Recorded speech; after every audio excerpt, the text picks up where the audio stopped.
Hi there and welcome back to Simply Scratch Kitchen. If you're new here, my name is Hannah and today we're going to do an interesting little challenge, and I'm going to take $10 into the Dollar Tree and show you how you can feed your family for a full day. So these are going to be kind of emergency meals for last minute. You've got $10 left in your wallet until payday and you need to feed your family. So I just want to remind you that if you are in a bind, it's better to eat imperfect food than to not eat at all. That's probably what we're gonna find when we go in the Dollar Tree, right? This is no Whole Foods. It's not gonna be organic for the most part, but we are going to do the best that we can with $10. I'm gonna help you find the best ingredients, and we're gonna focus on macronutrients like protein, carbohydrates, and fat, because that's what's gonna keep you upright and keep you well through that day. And then you can do something different later, right? It's going to take time for imperfect ingredients to start affecting your body, but you are going to feel bad if you are not full. So that's what we're going to focus on today is emergency meals. $10 in the Dollar Tree with the price increase. That's going to be 8 items. We're going to do breakfast, lunch, and dinner. So I'm going to take you inside and see what meals we can put together.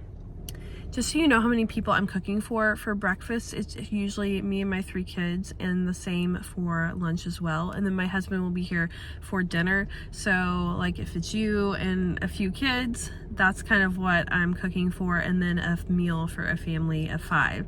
The cool part is if you maybe have 2 people in your house, you can probably get a couple days of meals out of this. And if it's just one of you, you can probably get through a good part of a week. Let's head in and see what we can find. The first thing I noticed when walking in was that they had a really good selection at this Dollar Tree, and they had a lot of condiments, peanut butter, spices, and I went ahead and walked over to the mixes here. They had a lot of biscuit mixes that required milk, but then I found this one and it actually just takes water. When I saw this, I immediately thought of making kind of like a chicken pot pie. So I headed over to the other aisle with some of the proteins on it and noticed all these pasta and rice mixes and just sort of like stored that away in my mind for later. And I found this canned chicken, which is what I was looking for, but it really doesn't have very many servings and very much protein in it, so I'd probably have to get at least 2 cans to make a meal out of. I put them in my cart for now and went over to make sure they had some mixed vegetables that we could use if we did a pot pie. I wasn't totally sold on this idea, so I went over to look and see what meat they had, and I found something really good. So I came back over and I was looking for Great Northern beans, and I had an entire pound here. And so what I decided to do with these items is get these biscuit slices of ham and do some ham and white beans with the biscuits. I started looking around for lunches now and was thinking of something kind of Mexican like burritos. So I took a look at this queso, but it does really have a lot of ingredients in it, and I thought maybe we could just do some cheese instead. Then I changed my mind again and thought about doing some pasta, because there was actually a ton of pasta in here for $1.25, and thought about doing an old recipe I've done with tomato soup and macaroni, but I just didn't think that was going to have quite enough protein. So I came back to these rices and noticed this rice for $1 actually, just the chicken rice here. But if you notice, there are some other items that are marked for less than $1.25. I decided on this because it actually had more servings and more protein than some of the other rices, and I came back over to the meat and was looking at these sausages and realized they're both the same price, but the sausage links have more protein per package, so be sure to check those. I wanted to incorporate some kind of vegetable into this meal, and after looking around for a minute, I decided that diced tomatoes was going to be the best flavor for this dish, so that's what I ended up grabbing for our lunch.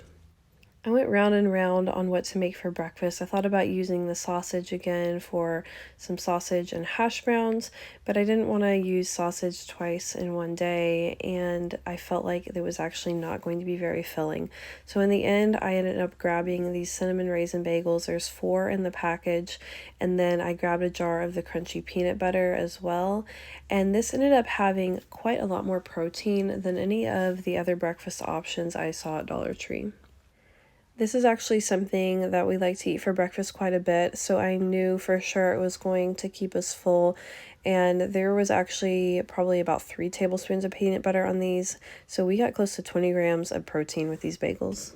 For our lunch, we're going to start with these sausages, and they're going to be a lot easier to break up if they're thawed first.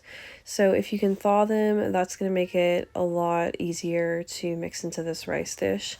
I just started by browning them and breaking them up before they were cooked, just so that it would get a little bit finer.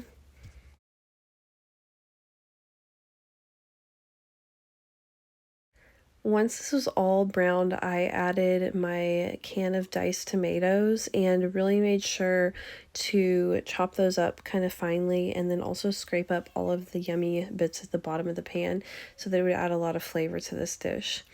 I stirred in my water and then my rice packet that we got as well, according to the package instructions.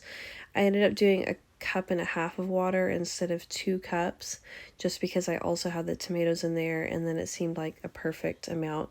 So I just combined this and brought it to a boil, turned it down to low, and covered it. This only needed about 8 minutes to cook. While that was cooking, I decided to get my beans soaking for dinner. One of the ways that you can derive more nutrients from your things like beans is just to soak them.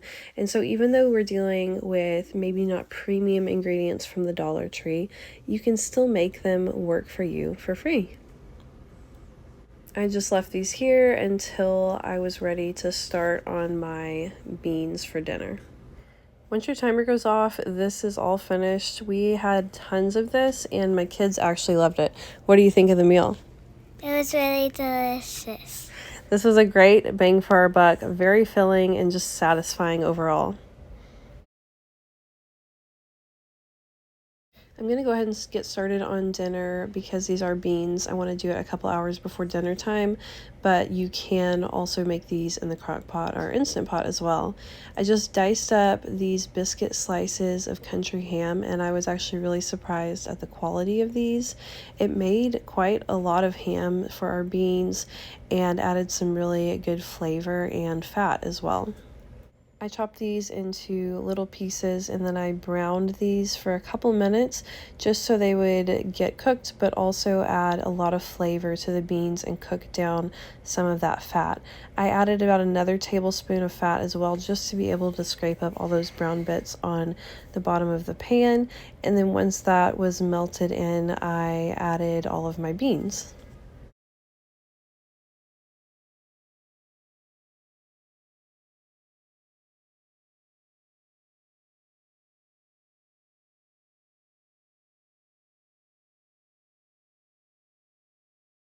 I added about 5 cups of water to these, but really you just want to give them about an inch of water on the top and make sure they don't get too low while they're cooking.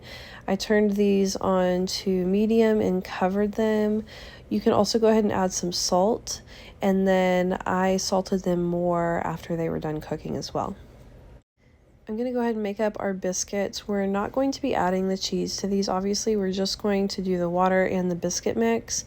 And sorry about this angle here. My tripod started kind of running away from me while I was filming, I guess, and I didn't notice. You probably can't tell in most of my videos, but my kitchen is very small. So when I've got several things I'm cooking, I just do not have very good space to set my tripod.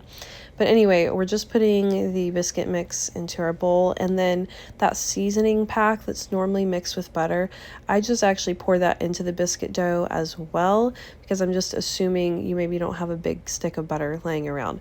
But if you do, feel free to top it instead. After this, the only thing you need to add is that 3/4 cup of water like the package calls for. I will say though that 3/4 cup made this dough a little bit too soft in order to do cutout biscuits. If you're going to do that, I would decrease your water just a little bit, or you're gonna have to add some flour in order to make them work. They would probably work fine as drop biscuits. So I just flattened this out with my hand on some parchment. This was really easy to roll. It was a nice dough. And then I found this little cutter that I have, and I thought maybe I'll just make a bunch of little biscuits just to spread this a little bit further, especially since I have little kids and sometimes they don't eat an entire biscuit anyway. These cooked up really quickly. They were a great addition to the soup beans, and my kids had rave reviews about this biscuit mix. What did you think? Delicious. These came together nicely, and they just really added something to soup beans, just so you feel like you're getting a little bit more of a meal and not just eating beans on a budget. These came out very golden and fluffy, and I was pretty impressed with this biscuit mix. When these were done cooking, I stirred in a little more butter and salt and pepper. This is what my grandmother always did. We ate these in a mug with some biscuits on top, and it was very filling. So I hope that you found something helpful here that can help get you through a rough time. If you like these kinds of videos, please like down below and leave me a comment. Let me know some of your favorite budget meals if you've tried some from Dollar Tree. And be sure to subscribe so you don't miss future videos here on Simply Scratch Kitchen. I'll see you next time. Bye-bye.